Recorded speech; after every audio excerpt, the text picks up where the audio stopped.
Со целосно обновување на дрворедот на улицата Франклин Рузвелт, град Скопје ја продолжува акцијата за обновување на дрворедите низ Скопје, дел од големата есенска акција за зазеленување на градот. Денеска се обновуваше дрворедот на Рузвелтова и тоа од двете страни по должина на улицата, од булевар Илинден до улицата Васил Ѓоргов, со садници какви што претходно имало на дрворедот.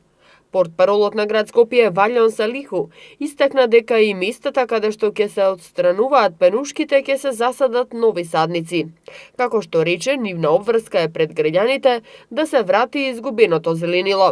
Продолжуваме со обновување на сите постојни дрвореди во центарот на градот и подигнување на нови дрвореди во Ѓорче Петров и во Битпазар во рамките на есенската сезона за садење.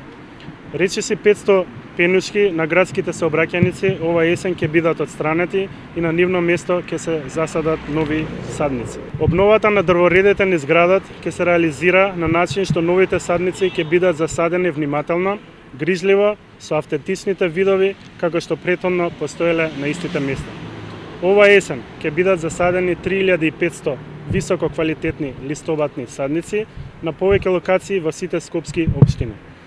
Земавме обврска пред граѓаните да го вратиме изгубеното зеленило и да се бориме за секој сантиметар слободен простор за ново зеленило. Преку надоместување на изгубеното зеленило, зголемувањето на бројот на парковите и дрворедите и заштита на сите јавни зелени површини во сите општини во градот, сериозно работиме на намалување на загадувањето и подобрување на животната средина во градот, рече Салиху. Влогот во здравата животна средина е трајна придобивка која директно влијае во здравјето на граѓаните. Затоа константно работиме за да на граѓаните им обезбедиме што повеќе чисти и зелени површини. Оваа есенска акција градот ја реализира заедно со сите скопски општини, кои во неа учествуваат со своји работници, механизација и садници.